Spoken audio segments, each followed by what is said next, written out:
Hello mga kangani, part 2 ng college week at dito nga pala ay paggagabi na at manunood naman kami diyan kasi laban-laban ngayon ng Mix City. Syempre susuportahan namin yung mga kaklase namin nalalaban kaya dito ay humanda na ang ating lalamunan kasi mamaya ay talagang mapapaos tayo. Charot! At nag-aantay na nga pala tayo diyan na magsisimula na yung program at ayan, nagsimula na nga.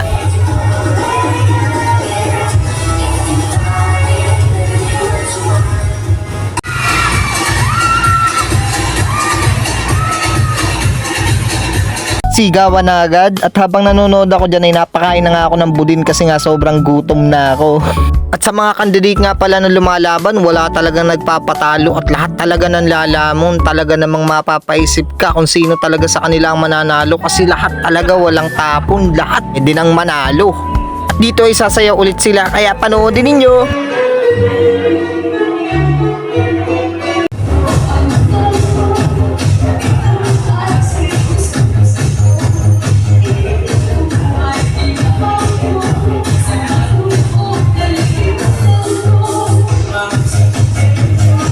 O diba, sabi sa inyo, ayaw di magpatalo ni Sir Teo, talagang dancerist na din eh. At yan nga pala yung nag-hi din si Kuya CJ sa ating vlog. Yes, shoutout sa iyo Kuya CJ, nasan ka na, di na kita nakikita. At ito nga pala yung kaklase ko, pakinggan nyo kung gaano siya kagaling sumagot. As a future professional tourism, I will proudly promote Philippines not only for its beauty, but also for its culture, peoples, and values. I will advocate responsible travel, respecting nature, and uplifting local communities. Because I believe in the end, the true success of tourism is not only measured by the number of visitors, but how will we protect what truly matters.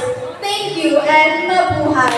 Diba, sobrang galing din sumagot ng kaklase ko, talaga nang lalamon din ng mic eh. Mabuhay!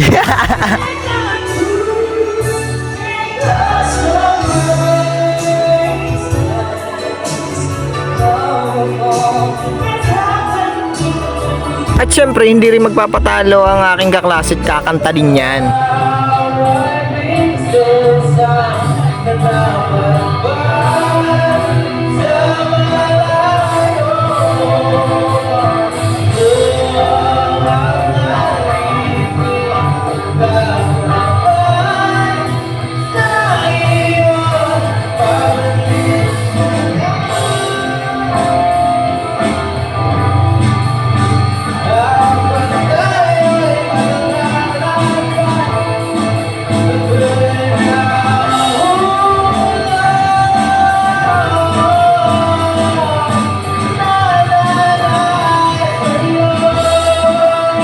Pagkatapos nga ng Mix City dyan ay di ayan nagsayawan na nga ni at alam nyo kung sinong nanalo, yung kaklase naming isa si Mary Jane Maxino. O diba, sobrang galing kaya congratulations sa iyo. At dito nga pala ay umuwi na din ako at maraming salamat sa panonood. Bye bye!